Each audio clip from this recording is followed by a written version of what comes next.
This little towel carries more stories than you'd think. And hope it's a towel. And it's wrapped up in a lot of Berlin's unspoken rules, many of which I accidentally broke. Now, since this story does take place in Germany, it only makes sense to continue auf Deutsch. Keine Sorge, dieses Video hat sowohl englische als auch deutsche Untertitel und Dubbing. Dubbing? Egal. Klick einfach auf das Zahnrad-Symbol, so wie hier, und schalte die Untertitel oder die gewünschte Audiospur ein. Es ist meine Stimme auf Deutsch und Englisch, aber das Deutsch ist das Original. Es ist nur das zweite Video, das ich gemacht habe in meinem ganzen Leben.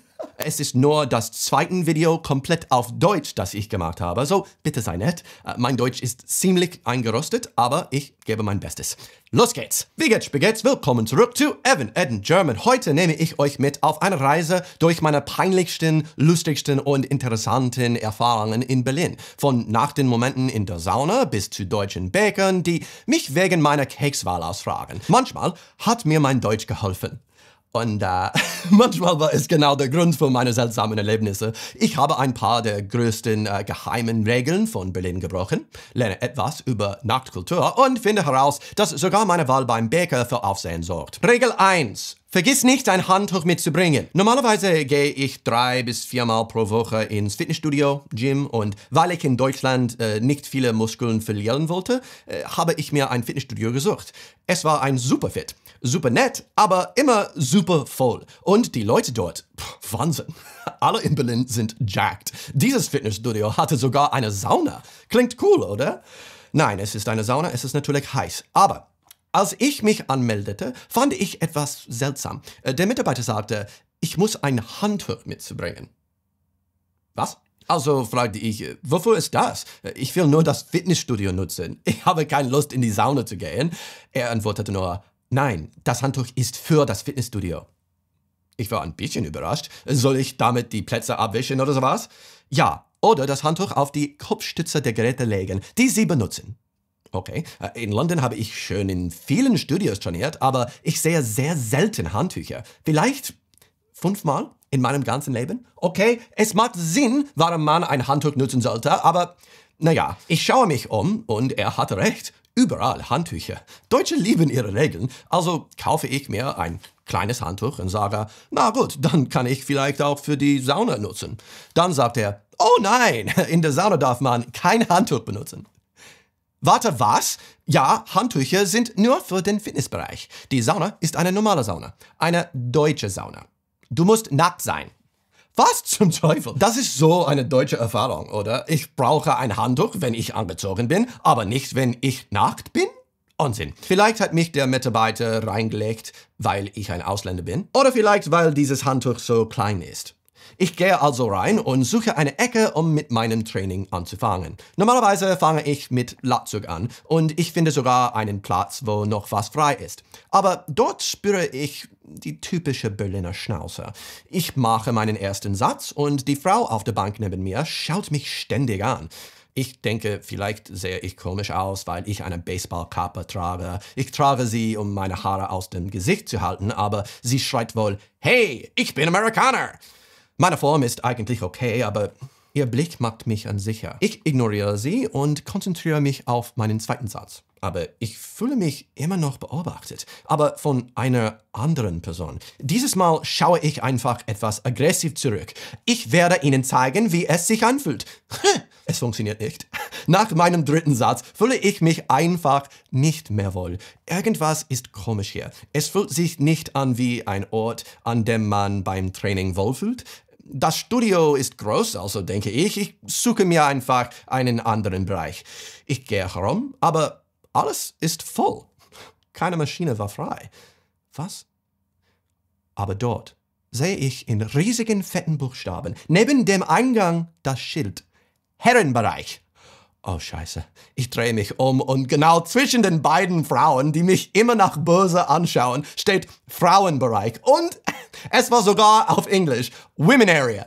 Ich habe es nicht gesehen, okay? Das gibt es in Großbritannien nicht. Ich hätte nie erwartet, dass es Bereiche nur für Frauen gibt. Wo ich herkomme, gibt es diese Trennung nicht.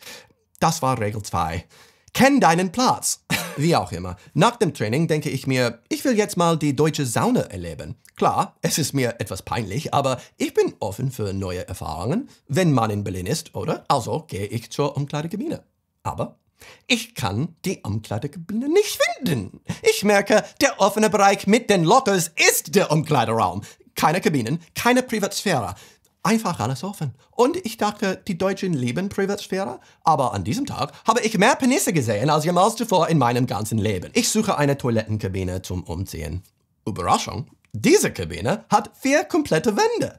Total privat. Wow. Kein Gap. Niemand kann reinschauen. Amerika würde niemals. Ich lege mir ein Handtuch um mich und gehe Richtung Sauna. Zwischen mir und der Außenwelt ist nur dieses kleine Handtuch.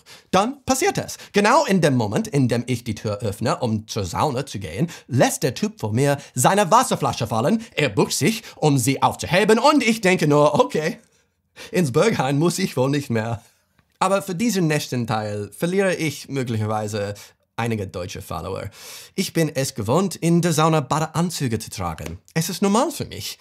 Aber hier ist das nicht erlaubt. Also nehme ich all meinen Mut zusammen, gehe nackt, nur mit einem Handtuch um die Hüfte, in die Sauna und setze mich schweigend hin. Alles geht okay. Nichts passiert. Dann steht einer auf und alle sagen, ciao. Was? Ein anderer kommt rein und alle sagen, hallo. Wie zur Hölle bitte? Was? War ich unhöflich, weil ich nicht Hallo gesagt habe? Warum hat mich niemand begrüßt? War es das Handtuch? Es war wahrscheinlich das Handtuch. Ich hätte Regel 3 folgen sollen. Regel 3. Begrüße immer Fremde, auch wenn du nackt bist. Besonders, wenn du nackt bist. Wenn du nackt bist, wenn du nackt bist, wenn du nackt bist. Alles dope, wenn du nackt bist? Nein! Banger. Vielleicht hätte ich komplett nackt sein sollen, aber alles versteckt mit einem einfachen Handtuch. Entschuldigung für das Wortspiel. Nach etwa 10 Minuten bin ich völlig verschwitzt und gehe raus. Ich bin klatschnass, aber ich fühle mich irgendwie erfolgreich. Ich habe es geschafft, diese deutsche Saunaerfahrung zu machen, ohne ohne alles zu zeigen. Also fange ich an, nach den Duschen zu suchen. Oh nein. Es ist noch Deutschland. Keine Umkleidekabine, keine Duschkabine. Es gibt nur einen großen Raum mit 3 Duschköpfen an der Decke. Genau wie in meiner Highschool in Amerika. Aber diese Duschen machen dich sauber. In der Highschool in Amerika kommen die Duschen mit Duschbags. Die Wortspiele sind so schlecht. Wo war ich? Ja, das war mir dann doch zu viel. Und das ist wirklich eklig. Ich weiß. Mein Handtuch ist schon vom Saunaschweiz nass, aber ich benutze es trotzdem, um mich abzutrocknen. Dann ziehe ich mich wieder an und gehe nach Hause, um zu duschen. Ich habe gestunken. Natürlich. Vielleicht ist das eine Todsünde in Deutschland, nach der Sauna nicht zu duschen, aber ich bin nicht Teil der Nacktkultur, okay? Vergibt mir, ich bin nicht von hier. Und das bringt uns zu Regel 4. Regel 4. Nacktheit bedeutet Freiheit. Aber die meisten dieser Geschichten sind von meinem Aufenthalt letztes Jahr. Jetzt, im Dezember, war ich nochmal kurz in Berlin, um ein großes U-Bahn-Video zu drehen. Dabei hatte ich wieder die Chance, ein richtiges deutsches Spa auszuprobieren.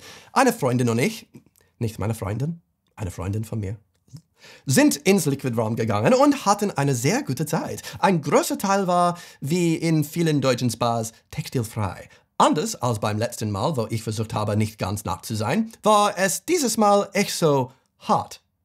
Schwierig, egal. Es ist wie beim ersten Mal, wenn man in ein eiskaltes Tauchbecken springt. Die Angst vor der Nacktheit geht schnell weg. Man denkt einfach nicht mehr darüber nach. Und es hat geholfen, dass ich nicht allein war. Wir konnten die Angst zusammen überwinden. Es gab dann einen peinlichen Moment.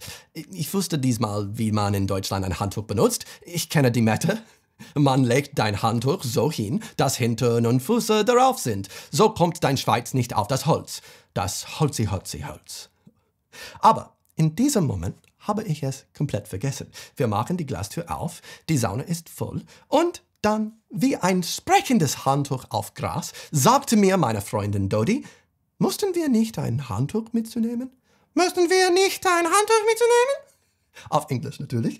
Kennst du diesen Albtraum, in dem du plötzlich auf einer Bühne stehst, du hast alles vergessen und dann plötzlich bist du auch nackt? Es fühlt genau wie das, außer dass ich wirklich nackt war. Es war kein Albtraum, es war meine Realität. Alles starren mich an. Ich ohne Handtuch. Das ist doch Regel 1 und in Deutschland muss man immer sein Handtuch mitnehmen. Man weiß nie, wann man einen Strandkorb mit seinem Handtuch reservieren kann. Ich bin sofort umgedreht, habe mein Handtuch geholt und bin dann mindestens 20 Minuten nicht zurück in diese Sauna. Die Scham war zu groß. Aber sonst war Liquid Rum wirklich toll und ich kann es nur empfehlen. Wir hatten eine tolle Zeit. Ich habe sogar 20 Minuten mit meiner Masseurin auf Spanisch gesprochen. Spanisch und ein bisschen Deutsch. Ich spreche über das in mein letztes Video hier. Leider auf Englisch. Und jetzt ist es Zeit für Regel 5. Versuch nicht direkt aus dem Englischen zu übersetzen. Natürlich. Eine Sache, die ich an Berlin liebe, sind die vielen tollen Bäckereien. Die besten Backwaren, die ich hier gegessen habe und ich kann sie überall bekommen. Außerdem ist das meine beste Chance, wirklich nur Deutsch zu sprechen. Es ist das, was ich gerne Bäckerei-Deutsch nenne. Auf Englisch. Hallo. Hallo. Ich möchte das Laugenech und einen Puddingtaler bitte. Mit Karte bitte. Danke. Schönen Tag noch. Einfach. Eines Tages, nach dem Unterricht, gehe ich zu meiner Bäckerei um die Ecke, um mir ein paar Backwaren zu holen. Dann sehe ich plötzlich etwas aus meiner Kindheit. Einen schwarz-weißen Keks. Wow, so etwas hatte ich seit Ewigkeiten nicht mehr. In meinem Heimatstaat New Jersey sind diese Kekse sehr beliebt, aber in London gibt es sie eigentlich kaum. Ich gehe zum Laden und frage in meinem besten Deutsch: Könnte ich bitte den schwarz-weißen Keks haben? Genau so. Und der Mann sagt zu mir: Amerikaner. Was? Hör mal, das ist mir schon öfter passiert. Manchmal hört jemand meinen Akzent oder sieht meinen Hut und spricht einfach Englisch mit mir. Es ist schließlich Berlin. Aber ich war überrascht, dass ich wegen meiner Kekswahl als Amerikaner gesehen werde. Also frage ich ihn: Wie bitte? Woher wussten Sie das? Was, die Amerikaner? Ich denke, ich habe etwas falsch verstanden. Mein Deutsch ist sowieso scheiße, also spreche ich auf Englisch. How did you know that? Der Bäcker sagt mir: Der Keks heißt Amerikaner. Ich sage: Oh, wie Sie sehen, in New York nennt man ihn Schwarz-Weiß-Keks und ich habe den Namen direkt aus dem Englisch übersetzt. Er sagt mir: Verschiedene Länder, verschiedene Namen. Okay, schönen Tag noch. Vielleicht ist mein Bäckerei-Deutsch schlechter, als ich gedacht habe. Vielleicht? Wieder wahrscheinlich. Regel 6. Du darfst Berlin nicht mit Amerika vergleichen. Aber ich werde es trotzdem tun.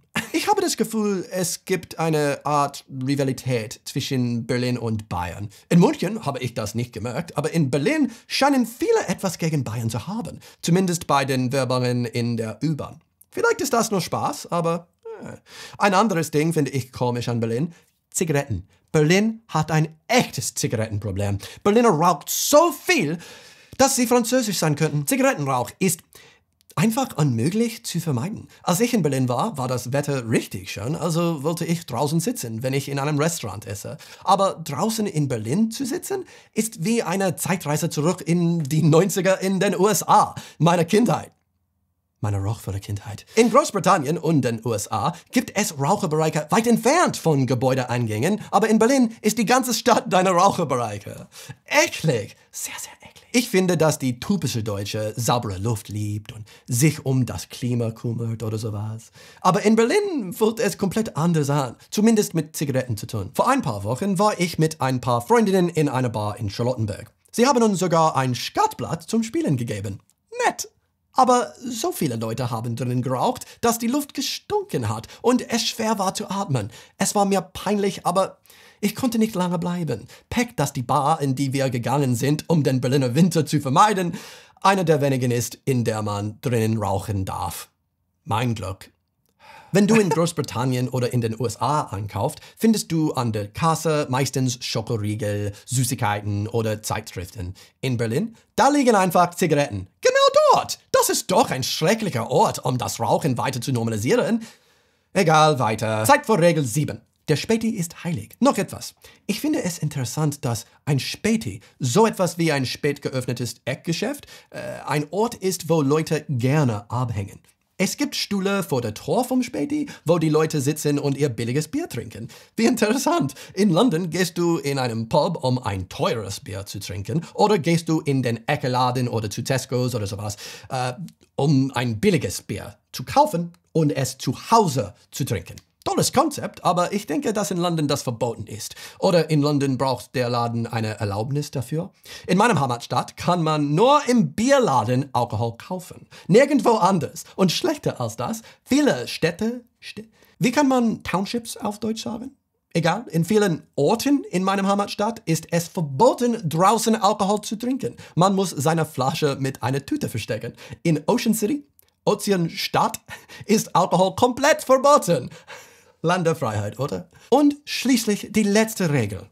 Es gibt keine Regeln. Bürgermeister ist wirklich sehr, sehr gut. Ich mag es wirklich. Ich bin basic. Aber ich schwöre, es hat vor ein paar Jahren besser geschmeckt. Ich weiß nicht, das letzte Mal, als ich Bürgermeister gegessen habe, war es ein bisschen zauberlos. Oder wenigstens weniger Zauber wie meinen früheren Besuchen. Trotzdem gut, aber naja. Berlin hat den besten Kaffee, den ich in Europa je getrunken habe. Es ist frustrierend, wie viel besser der Kaffeestandard in Berlin im Vergleich zu London ist. Es gibt in Berlin so viele Röstereien und es ist so schwer, schlechten Kaffee zu finden. Ich bin sehr eifersüchtig. Also, habe ich in nur einem Monat in Berlin mehr Leute beim Knutschen gesehen, als in 12 Jahren in London. Ihr alle liebt euch hier draußen wirklich. Nimm dir ein Zimmer. Meine Anrede muss total verwirrend sein. Aber sonst hatte ich eine wirklich schöne Zeit in Berlin und möchte euch danken, dass ihr euch dieses Video auf Deutsch angesehen habt. Mein Deutsch ist nicht perfekt, aber wenigstens besser als am Anfang. Aber eigentlich wollte ich dieses Video schon Ende 2023 drehen, als ich in Berlin lebte und stolz auf meinen Fortschritt war. Aber dann wurde ich total nervös. Ganz viel Angst. Ehrlich gesagt, Deutsch ist eine schwere Sprache und Deutsch ist eine schöne Sprache. Aber wie alles andere ist es sehr schwer, sie ohne ständiges Üben zu behalten. Jedes Mal, wenn ich nach Deutschland komme, bin ich so begeistert, dass ich endlich üben kann. Ich bin sehr froh. Dann fühlt sich mein Deutsch am stärksten an. Aber sobald ich nach Hause komme, wird es wieder schlechter. Das ist meine Schuld, aber dieses Video hat viel Zeit und Mühe gekostet, um das Skript genau richtig zu machen. Ich verbringe auch viel Zeit damit, meine Videos auf Englisch zu schreiben, aber das hier war natürlich schwieriger für mich. Komischerweise habe ich das Gefühl, dass es vielleicht einfacher gewesen wäre, dieses Video auf Spanisch zu machen, weil ich in letzter Zeit so viel Zeit in mein Spanisch investiere. Neulich habe ich sogar auf Spanisch geträumt. 2025 muss ich mehr Deutsch üben, aber ich habe keine Zeit.